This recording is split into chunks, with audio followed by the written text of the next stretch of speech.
Ito po ang sinasabi ni San Pablo sa unang Korinto Kapitulo 4, versikulo 15. Even if you had 10,000 guardians in Christ, you do not have many fathers. For in Christ Jesus, I became your father through the gospel. I became your father through the gospel. Bakit po naging ama si San Pablo? Dahil po sa magandang balita. Ngayon, sasabihin niya, bakit ang Santo Papa hinahanapan nyo ng pangalan letra por letra sa Biblia? Simple lang. Simple lang. Bukod sa hindi naman itinaguyod ng mga apostol ang katawagang Santo Papa, labag pa ang terminong iyan sa Biblia. At matagal na itong ginagawa ng mga ministro ni Felix Manalo. Yung atake, tuligsa, kaugnay sa pananampalatayang Katoliko. Ang paggamit nila sa aklat Katoliko. Lalo na binabasa nila ito at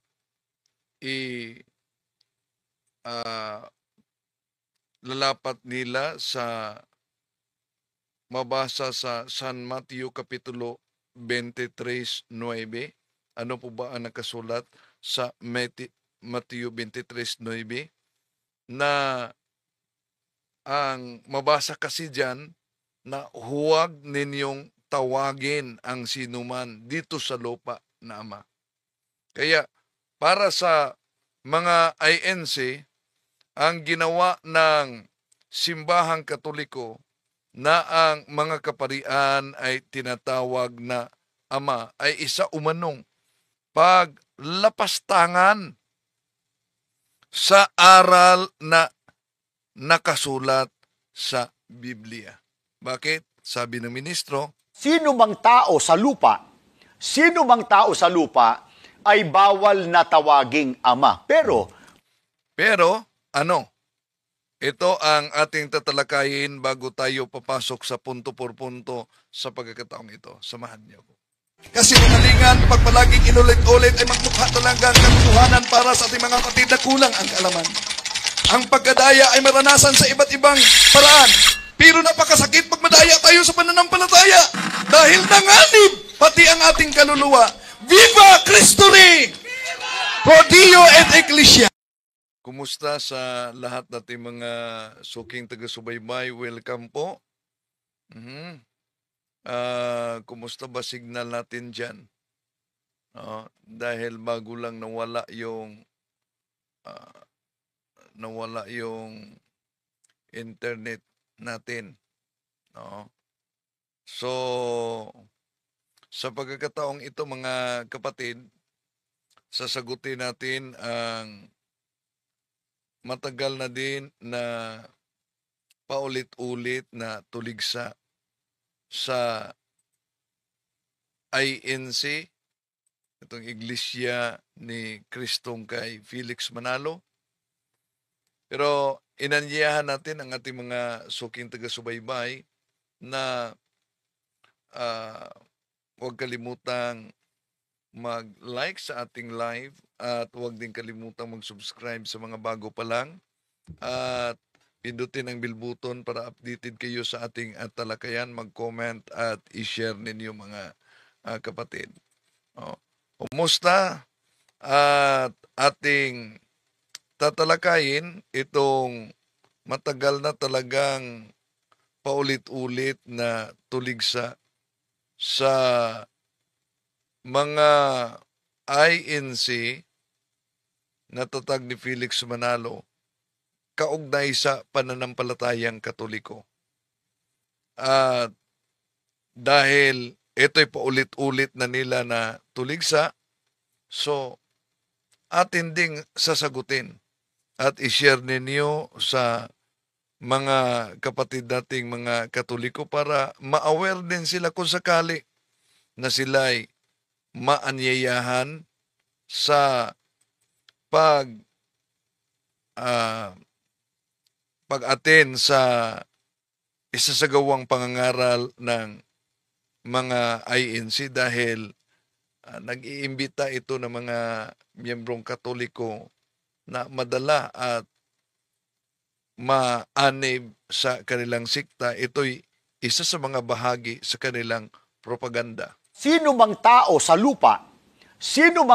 lupa, ay bawal na tawaging ama. Pero, paano pangangatwiran na lang itong magkaibigan si Mr. Abe, paring Katoliko, at yung kanyang kaibigan o kasamang abogado niya si Attorney Mars. Ang ginawa nila, kapatid na Michael at mga mahal na taga-subaybay, nireferensya po nila si Abraham. Mabuti po, panoorin natin sila.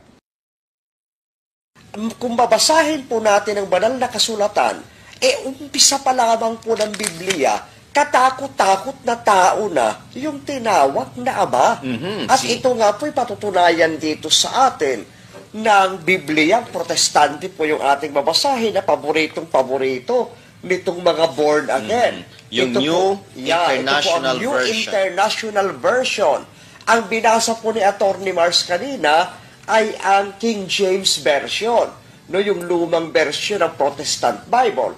Ito naman yung Evangelical or Born Again Bible. Sabi po dito sa New International Version ng Matthew chapter 1, no, verse 1 to 16, ay paiiksiin ko na lamang po yung basa. Sa verse 2, Abraham was the father of Isaac, Isaac the father of Jacob, Jacob the father of Judah and his brothers, and so on and so forth.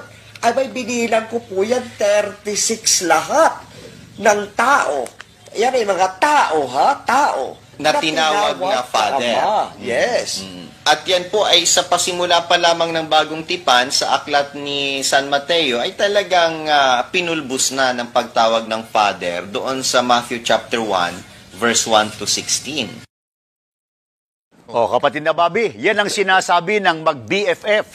Si Attorney Mars at saka si Mr. Abe na pari ng simbahang Katoliko. Kaya pagka raw tinupad yung nasa Mateo 23:9 ukol sa pagbabawal na huwag tawaging ama ang sino mang tao sa lupa, sino raw ang unang sumalangsang dun sa pahayag na yung pagka ginamit daw natin yun sa mga paring Katoliko? Si Apostol Mateo raw, kapatid na Michael. Kaya lumalabas, parang pinag-aaway pa ang Panginoong Kristo at si Apostol Mateo. Pakinggan natin sila. Kung meron mang sumalangsang lalabas Father doon sa binabanggit sa Mateo 23:9 ay si San Mateo mismo. Exactly. At ilang beses niyang nilabag yung binabanggit niya sa Mateo 23:9. Okay. So, yon ang bahagi ng video na ginagamit nila. Unleads natin si Dudge Talibong. Mateo 23:9, huwag ninyong tawaging ama ang sinumang tao sa lupa, sapagkat iisa ang inyong ama na nasa langit. Ang cool, nakasulat talaga. Tama, nakasulat talaga. Pero, out of context ang ating mga kapatid na nasa iba yung pananampalataya, Dodge, no? Lalo na sa ibang mga sikta, kung anong siktang inaniban mo, alam naman natin na wala talagang sariling Biblia. Ang iba't ibang sikta, namimili lang at nakibasa. Pero bago dyan, mga kapatid, kung pansinin ninyo, yung atake ng INC ng mga ministro, bawal daw ang pagtawag na ama o father. Pero alam niyo ba na kung bawal ang pagtawag na father, ministro mismo ni Manalo, si Father Abi, tinawag niya na Father Abi. Po natin, mga mahal namin sumusubaybay, agad ang iminamatwid po ni na Attorney Mars at ni Father Abe. Medyo natawagan po ako ng pansin doon sa Attorney Mars. Attorney Marwil, yung kasama nung paring si ilang Father Abe. Pero ang tawag niya, Attorney Mars. So, nakalimutan na ba sa ministro ni Felix Manalo na ang kanilang doktrina, bawal daw ang pagtawag na ama sa pare? Para yatang nakalimutan agad ng ministro ni Felix Manalo. Bakit? tinawag niyang Father Abe. Pero dahil gusto nila letra por letra na dapat mabasa sa Biblia, ibalik natin sa kanila. Saan mabasa sa Biblia na utos, dahil letra por letra ha, utos ng ating Panginoong Hesus, tawagin mo ninyo ang mga ngaral na pastor. Although may mabasang pastor sa Biblia, but ang tunay na pastor sa Gawa Kapitulo 20-28 ay mga obispo. Pero ang tawag nila sa kanilang mga ngaral, pastor, o sa Iglesia ni Cristo, ministro. Di ba? May mabasa ba na sinabi yan ng ating Panginoon Jesucristo? Di. Kumuha lang sila ng kapiraso sa Biblia, mga kapatid. Okay. Tandaan natin, Bible must be interpreted according to the context in which it emerges. Itong mga tuligsa sa iba't ibang siktang protestante, sa mga siktang tatag lamang ng tao, na bawal daw tawaging father, bawal daw tawaging padre ang mga kaparian. Ang ginagamit nila, tama ka, Dodge, no? Dahil yun talaga ang aral ng mga protestante, yung mabasa, himay-himayin natin, Mateo Kapitulo 23, versikulo 9. Huwag ninyong tawaging ama ang sinumang dito sa lupa, sapagkat iisa ang inyong ama na nasa langit. At ipaparis nila, mga kapatid, itong aklat Katoliko ng may akda ay si Father Juan Trinidad na nakasulat dito na palagi nilang binabanggit sa kanilang programa sa TV. Nakasulat kasi, at dahil ang mga saserdote ay nangangasiwa sa kaluluwa sa pamamagitan, sila'y tinatawag na ama ng ating kaluluwa. So, kaya sabi nila, di po ba tinatawag na ama ng kaluluwa? Malinaw naman umano sa San Mateo Kapitulo 23, versikulo 9. Bawal ang pagtawag ng ama sa sinumang tao na nasa lupa. Una, mga kapatid, ang pag-unawa nitong iba't ibang mga sikta na tatag lamang ng tao na sumulpot sa bagong panahon, na labag daw ang pagtawag na father sa mga pari dahil sa talatang ito. Isa-isahin natin. At may iba ding mga protestante tulad ng Iglesia ni Kristong kay Manalo na ang tuligsa nila sa mga pari at sa Santo Papa, mga kapatid, dahil daw ama ng kaluluwa, bawal talaga yan dahil sa Biblia, ginagamit nila na referensya, pero diferensya ang kanilang unawa, Ezekiel 18:4, na ang Diyos lamang ang ama ng kaluluwa. Kaya bago tayo papasok sa punto por punto, tatalakayin natin, isa-isahin po natin, mga mahal na kapatid, dahil ito'y talagang isa sa mga pinagdikdikang aral na sa ibang sekta, no, laban sa pananampalatayang Katoliko. Isa-isahin natin at sasagutin natin ang kanilang akusasyon. Una, labag ba sa Biblia ayon sa San Mateo Kapitulo 23, versikulo 9, ang pagtawag na ama sa kaparian? Pangalawa, katumbas ba ang pagiging ama ng kaluluwa sa mga pari sa ama ng kaluluwa sa Diyos ayon sa Ezekiel Kapitulo 18, versikulo 4? Bakit ba tinatawag na father o ama ang mga kaparian? Labag ba ito talaga sa San Mateo Kapitulo 23:9. Isa-isahin natin mga kapatid. Dahil out of context ang ating mga kapatid sa iba yung pananampalataya. No? Hope si Dodge na nag-message ngayon, nagsubaybay ka para ma-discover mo ang katotohanan, kapatid. No? Bakit? Ang problema kasi ng iba't ibang sekta, alam mo, Dodge, ang problema ng iba't ibang sekta, na una, literal ang kanilang unawa sa talata sa Biblia. At yung gagamitin nilang akusasyon laban sa simbahang Katoliko, literal ang kanilang pag-unawa.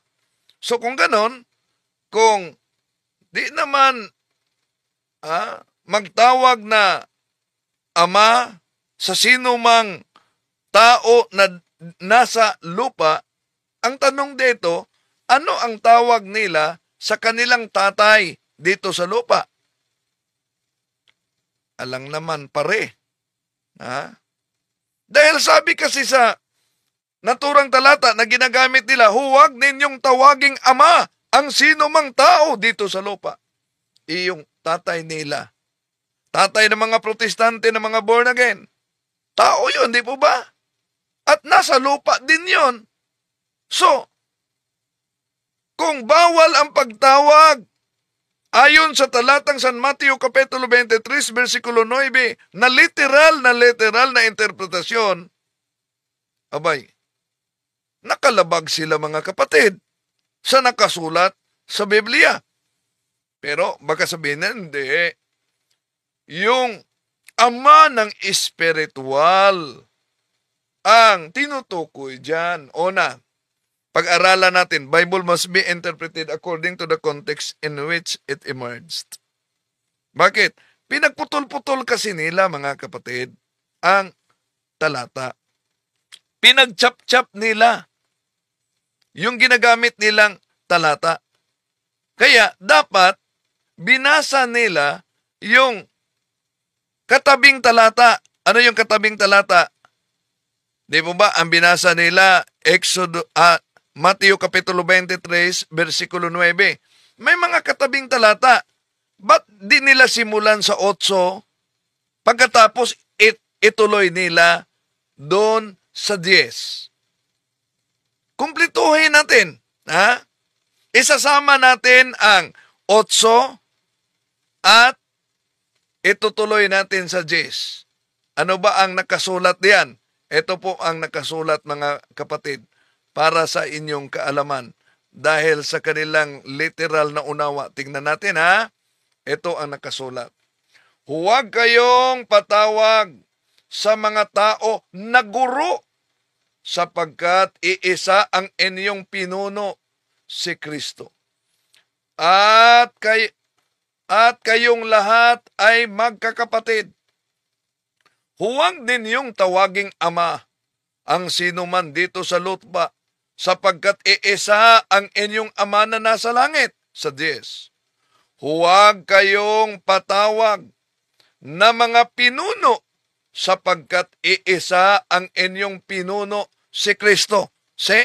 Napansin niyo ba kung di lang nila pagchap-chapin sa English, ito ang nakasulat sa English na salin, mga kapatid. San Mateo 23, ituloy sa 8, simulan din sa 10.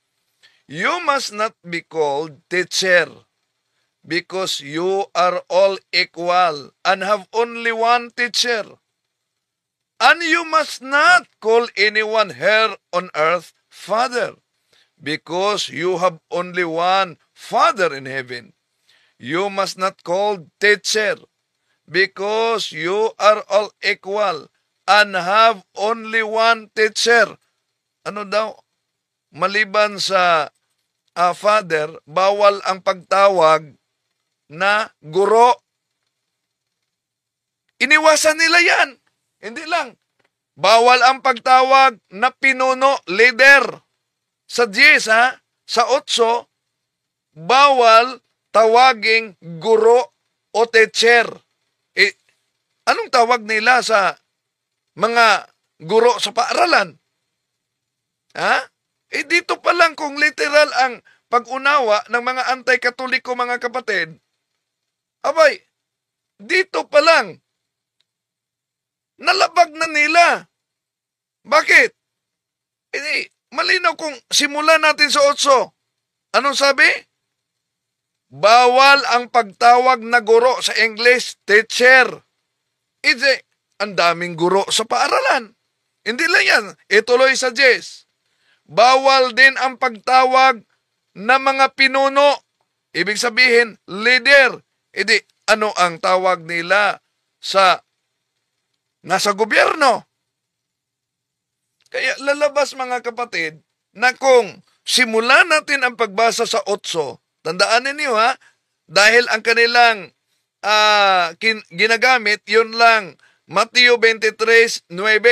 Pero simulan niyo sa 8, ituloy sa 10. Lalabas na kung litra por litra ang pag-unawa sa nakasulat sa San Mateo Kapitulo 23:9, lalabas na itong mga anti-katoliko na tuligsang-tuligsa gamit ang San Mateo Kapitulo 23:9, abay, sila mismo nakalabag sa nakasulat sa San Mateo Kapitulo 23:8 at San Mateo Kapitulo 23:10. Kaya nga, iniwasan nila, pinagchap-chap nila, iniwasan nila ang katabing talata. Siyempre, kukunin lang nila yung konteksto na ibabato nila laban sa pananampalatayang Katoliko. Pero yung katabing talata na tatama din sa kanila, ay, panay iwas. So, ito'y nagpatunay, mga kapatid, na ang mga anti-Catholic Protestants are guilty and committed much of this violation of the verses 8 and 10 for using this word, which also contradicts them in real life. Bakit? San Mateo Kapitulo 23:9, yun lang ang ginagamit nila. Pagkatapos, iniwasan nila ang 8 at 10. Kaya mag-ingat kayo sa ganitong paraan, ganitong taktika ng mga anti-katoliko, mga kapatid. No? So, kaya nga, kung nagsubaybay kayo sa ating programa, lalo na sa mga naghahanap ng katotohanan, yon, mabuksan talaga ninyo ang kaisipan. Dahil lahat ng mga sikta, Mateo 23:9 lang ang ginagamit nila. So, ngayon, kung sinasabi ng ating Panginoon Jesucristo na bawal tawaging Ama ang sino mang tao dito sa lupa, San Mateo Kapitulo 23:9, ibig sabihin, kung sinabi ko kanina na Bible must be interpreted according to the context in which it emerged, may dahilan yon kung bakit sinabi ng ating Panginoon Jesucristo. Bakit niya sinabi? Una, dapat mag-aralan natin para malaman. Ituloy lang natin ang pagbasa, mga kapatid, hanggang sa talatang 12 at 13. Malalaman natin na ang mga Pariseo at ang mga Eskriba noon ang pinatatamaan ng ating Panginoon Jesucristo, kung bakit sila pinatatamaan ng ating Panginoon Jesucristo sa verse 8, 9, at 10 na iniwasan ng mga anti-katoliko. Okay, isa-isahin natin. Ito ang mabasa, mga kapatid. Iniwasan kasi ng mga taga-iba yung pananampalataya. Ito ang mabasa. Mateo 23:12-13. Ang sino mang magtataas ng kanyang sarili ay ibababa, at ang sino mang magpapakumbaba sa kanyang sarili ay itataas. Ngunit sa aba ninyo, mga guro ng kautusan at mga parisyo, mga mapagpaimbabaw. Ito ay sapagkat isinara ninyo ang paghahari ng langit sa harap ng mga tao. Hindi kayo pumasok at ang mga pumasok ay inyong hinahadlangan. Yun ang mabasa na iniwasan naman ng mga anti-Catholic, mga kapatid. Ibig sabihin, napakalinaw sa konteksto na ang pinatungkulan ng ating Panginoon Jesucristo na call no man's father, yung mga hambog, yung mga nagmamataas na mga parisyo at eskreba sa kontekstong yan. Tinatawag silang ama ng mga tao, pero nagmamataas naman sa kanilang mga tungkulin.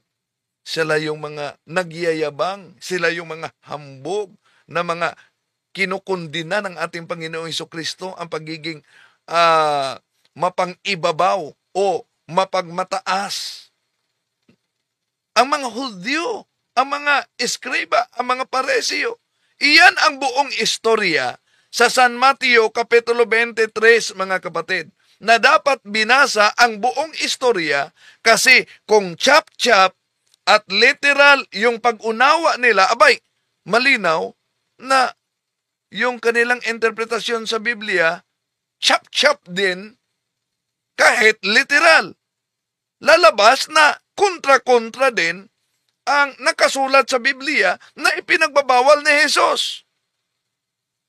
Tapos, ang mga disipulo ng ating Panginoon Jesucristo, ibig ba sabihin, nakalabag na sa nakasulat sa San Mateo Kapitulo 23, versikulo 9? Bakit? Di nyo ba alam na si San Juan, sinulat niya sa mga mangangaral na mga kapatid na nasa Episo bilang ama. Ama. Mabasa ba yan sa Biblia? O eto, imposible naman kung di ito alam kung para sa kanila, Bible alone sila. 1 John chapter 2, verse 13, New American Version, I am writing to you, fathers, because you know him who is from the beginning. Ano daw? I am writing you, fathers. Si San Juan ang nagsabi niyan. May tinatawag siyang ama. O sa Tagalog pa, mga kapatid, ito ang sabi niya, sumusulat ako sa inyo, mga ama, sapagkat nakilala ninyo siya. Nasa simula pa'y siya na. Si San Juan dito, nagtawag na ama. Ang tanong, nilabag ba ni San Juan ang sinabi ng ating Panginoong Hesus sa San Mateo Kapitulo 23, versikulo 9? Siyempre hindi. Dahil alam niya na ang mga mangangaral sa Episo ay hindi naman mapagmataas. Hindi mga hambog tulad sa mga parisyo na yun ang kinukondina ng ating Panginoon Jesucristo sa San Mateo Kapitulo 23, versikulo 1 hanggang 14. Hindi lang yan, mga kapatid. Si Mikas, sa Biblia, direktang tinatawag siyang ama. Ama. Si Mikas, direktang tinatawag niyang ama, yung pare. Imposible di nila yan nabasa. Ito, basahin ninyo sa Lumang Tipan. Judges chapter 18, verse 19. Be quiet, they replied. Put your hand over your mouth and come with us and become our father and priest. Ano daw? Become our father and priest. Magiging kang ama namin at aming pare. So ano yan? Nakalabag na ba yan? At tandaan ninyo mga kapatid, si San Pablo, pare. Sa Biblia, si San Pablo, pare. Asan mabasa na si San Pablo, pare? Ito, mabasa natin mga kapatid. Roma Kapitulo 15, versikulo 16. Upang maging lingkod ni Kristo Jesus at gumanap ng tungkulin gaya sa isang pare sa mga hentel, ipinangaral ko sa kanila ang magandang balita ng Diyos upang sila'y magiging handog, nakalugod-lugod sa Kanya dahil sila ay ginawang banal ng Espiritu Santo. Ano daw sa Roma Kapitulo 15, versikulo 16, si San Pablo, Father at pare. At sa kanyang pagiging pare, may vow of celibacy siya. Bakit? Wala siyang asawa. Kaya hindi ito kasama ng mga pastor at mga ministro. Bakit? Anong sabi ni San Pablo? Ito, unang Korinto 7:8. Ito naman ang masasabi ko sa mga walang asawa at sa mga byuda. Mabuti pa sa kanila ang mananatiling katulad ko na walang asawa. Ano daw si San Pablo? Sa Roma, Kapitulo 15, 16, siya'y pare. Sa unang Korinto, Kapitulo 7, versikulo 8, siya'y walang asawa. Tanong, kung mabasa natin na si San Pablo ay pare sa Roma 15:16, at kung mabasa natin sa unang Korinto 7:8 na siya'y walang asawa, mabasa ba natin na siya'y tinawag na ama? Ito sa unang mga taga-Korinto 4:15. Kahit magkaroon pa kayo ng 10,000 tagapagturo sa pamumuhay Kristiyano, iisa lamang ang inyong ama, sapagkat naging mga anak ko sa pananampalataya kay Kristo Jesus sa pamamagitan ng magandang balitang ipinangaral ko sa inyo. Ano? Iisa lang ang ama at ipinanganak umano sa pamamagitan ng pagdala sa magandang balita. Kung sinabi ni San Pablo sa ibang talata talaga mga kapatid, mabasa diyan, tinatawag siyang ama sa pananampalataya. Ako'y nagiging ama sa pananampalataya. Ibig ba sabihin, dahil sinabi yan ni San Pablo mga kapatid, may nabasa ako kay Rolin Joaquin. Buswindel, naniniwala ka ba sa rebulto? Natural kung rebulto sa mga santo, pinaniwalaan namin yan. Pero pag rebulto sa Diyos-Diyosan, yun ang ipinagbabawal. Dahil sa Biblia, alam mo, kung pag-aralan mo ang Biblia, kapatid, hindi lahat na mga larawan ay ipinagbabawal sa Biblia. Ang Diyos mismo, alam mo ba, ang Diyos mismo ay nag-utos na gawan siyang altar, gawan din siyang monumento ang Panginoon. Imposible naman kung inosente ang ating mga kapatid. Alam niyo ba kung ano ang ipinagbabawal sa Exodo Kapitulo 20, versikulo 3 hanggang 5? May ipinagbabawal. Ito po ang ipinagbabawal kung tingnan natin ang The Living Bible na salin ng protestante. Ito ang ipinagbabawal, hindi larawan ng mga santo. Pansinin niyo. You may worship no other God than me. You shall not make yourselves any idols, no images of animals, birds, or fish. You must never vow or worship in any way. Worship it in any way. I, the Lord your God, I'm very possessive. I will not share your affection with any other gods. So ito ang ipinagbabawal na mga larawan, yung tinatawag na Diyos-Diyosan. At ano po ba yung Diyos-Diyosan? Una, kung tingnan natin ang mabasa sa Harper's Bible Dictionary, ito po mabasa natin. Page 567. All idols are images, but not all religious images are idols. Yun ang ipinagbabawal sa Diyos. No? Pero tanong, lahat ba ng mga larawan ay pinagbabawal ng Diyos o monumento o rebulto? Hindi. Malinaw yan sa Exodo Kapitulo 25, 19, 22. Ang Diyos may utos. Ano daw ang utos ng Diyos? Maggawa ka ng 2 rebulto ng mga kerubin. Gawin mo ito sa ginto. Oh. At hindi lang yan. May mabasa pa rin diyan sa Unang Hari Kapitulo 6, 29 na ang buong paligid sa bahay ay inukitan ng rebulto ng mga kerubin at may mga punong palma. So ano ba yung bahay sa Bagong Tipan? Napakalinaw ang bahay.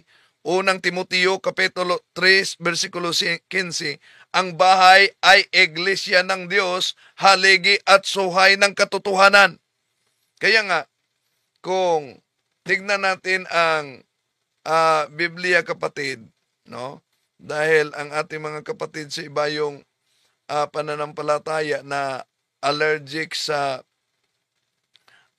sa imahen o larawan, pero pinipili lang kasi nila ang mabasa. Halimbawa, kung lahat ng mga larawan sa Biblia ay ipinagbabawal ng Diyos, kung lahat na larawan na nasa Biblia ay ipinagbabawal ng Diyos.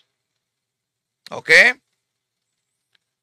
Bakit ang templo ng Diyos sa Ezekiel Kapitulo 41, versikulo 17 ay may mga nakaukit na mga monumento? Monumento ng propeta at may mukha ng tao. Ngayon, sa Bagong Tipan, dahil gusto sila letra por letra, may mabasa ba na si San Pablo nang nangaral siya? Sa Bagong Tipan, gumagamit siya ng larawan, picture. Meron. Ang gagamitin po natin, protestante na salin, The Living Bible. Sa The Living Bible, dito po sa Galatians chapter 3 verse 1, ito po ang ating mabasa, mga kapatid. O foolish Galatians, what magician has hypnotized you and cast an evil spell upon you? For you used to see the meaning of Jesus Christ's death as clearly as though I have waved a placard before you with a picture on it of Christ dying on the cross. Ano daw? Napakalinaw. The Living Bible, Protestant ito, na ang sabi, I have waved a placard before you with a picture on it of Christ dying on the cross. Oh, anong mabasa?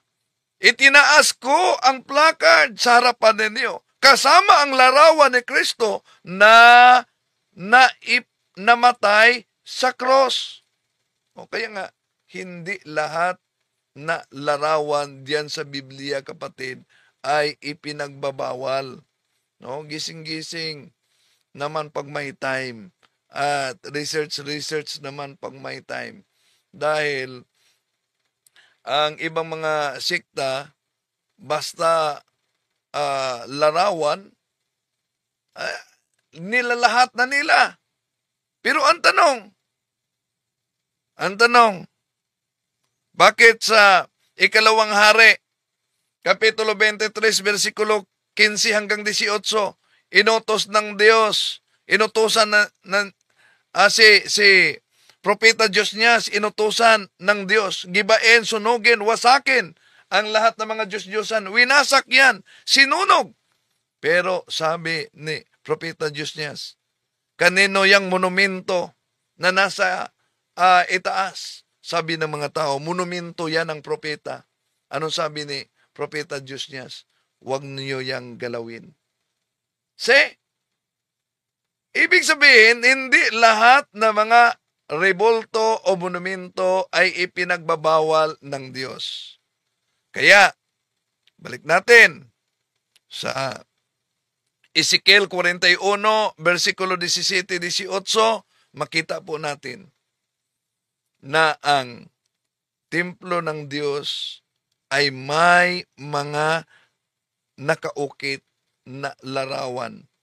May mga larawan ng mga anghel. Tanong, kung ang templo ng Diyos ay may mga larawan, at kung umanib ka sa sikta na wala talagang imahe o larawan, mag-isip-isip ka na, ito bubang napasukan mo talagang templo ng Diyos o budiga lang sa pirated na sikta? Isip-isip na, kapatid. Di ba? Okay. So, sa pagkakataong ito,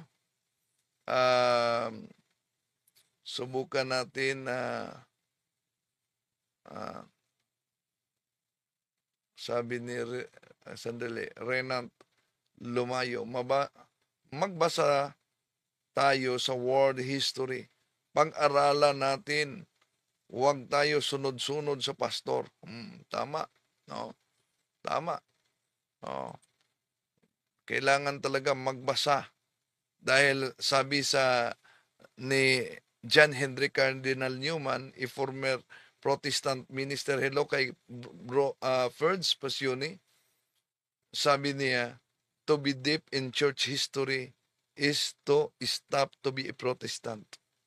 Adversely, to stop to be deep in church history is to become a Protestant. Yon ang peligro, mga kapatid, no? To make His message known is our responsibility.